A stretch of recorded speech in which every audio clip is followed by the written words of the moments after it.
আলহামদুলিল্লাহি ওয়াসসালাতু আলা আহলিহা আম্মা বা'দ। প্রিয় দর্শক, যারা দেশ প্রবাস থেকে আমার ভিডিও দেখছেন, সকলকে নূর কাসিম মিডিয়ার পক্ষ থেকে জানাই আন্তরিক সালাম, শুভেচ্ছা, অভিনন্দন, মোবারকবাদ।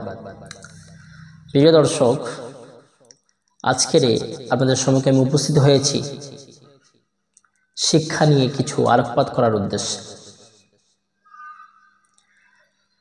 পবিত্র কালামুল্লাহ শরীফের মধ্যে আল্লাহ পাক রব্বুল আলামিন বলছেন, আউযু বিল্লাহি মিনাশ শাইতানির রাজীম, বিসমিল্লাহির রহমানির রহিম, ইকরা বিসমি রাব্বিকাল্লাযী খালাক, সাদাকাল্লাহুল আযীম। আল্লাহ পাক রব্বুল আলামিন এই সূরাতুল আ'লা ভিতরে প্রথমেই বলছেন, নবী মুহাম্মদ রাসূলুল্লাহ সাল্লাল্লাহু আলাইহি ওয়াসাল্লাম, হে নবী, আপনি পড়ুন ইকরা বিসমি রাব্বিকাল্লাযী খালাক, আপনার প্রভুর নাম।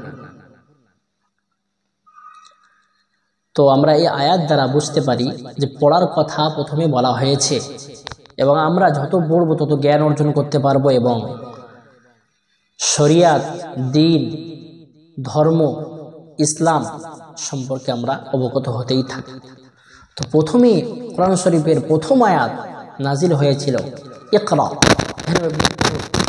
সেই হিসাবে আমাদেরকে সেই দিকে দেখলে দেখা যায় আমাদেরকে প্রচুর পরিমাণ অধ্যয়ন করতে হবে।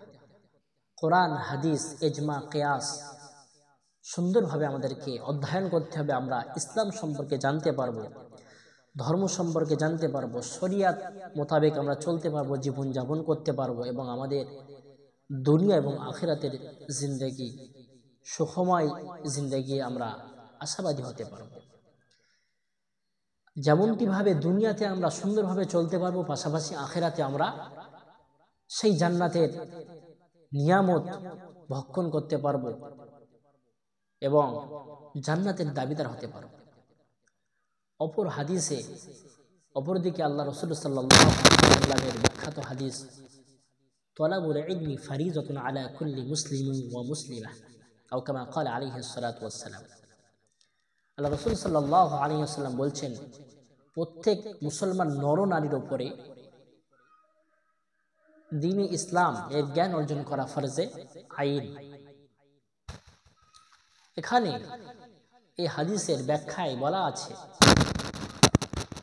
অতটুকু জ্ঞান অর্জন করতে হবে যে জ্ঞান অর্জন করার দ্বারা আমি কোনটা হালাল, কোন জিনিসটা হালাল সেটা হালালভাবে জানতে পারবো, কোনটা হারাম সেটা কিতাব দ্বারা জানতে পারবো, কোনটা জায়েজ সেটা আমরা জানতে পারবো, কোনটা না জায়েজ সেটা আমরা জানতে পারবো। এতটুকু ইলম অর্জন করা আমাদের উপরে ফরজ।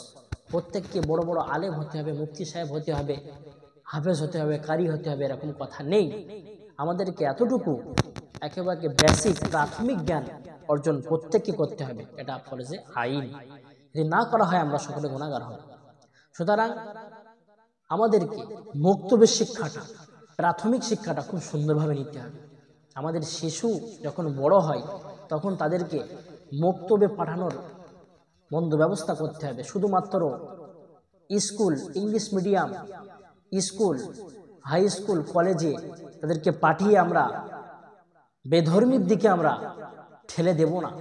আমরা নিজের সন্তানকে সুন্দরভাবে সুন্দর জীবন গড়ার লক্ষ্যে মক্তবের শিক্ষা 4 বছর, 3 বছর, 5 বছর বয়স থেকে আমরা 3, 4, 5 বছর বয়স থেকে আমরা স্টার্ট করব, এবং তারা মক্তবের শিক্ষাটা এমনভাবে দিতে হবে যাতে করে তারা কোরআনে কারীম সুন্দরভাবে তেলাওয়াত করতে পারে, পাশাপাশি দোয়া, কালাম, হাদিস কিছু মুখস্থ করতে পারে এবং সুন্দরভাবে নামাজ পড়তে পারে, দ্বীনের শরিয়াতের মৌলিক জিনিসগুলো জানতে পারে।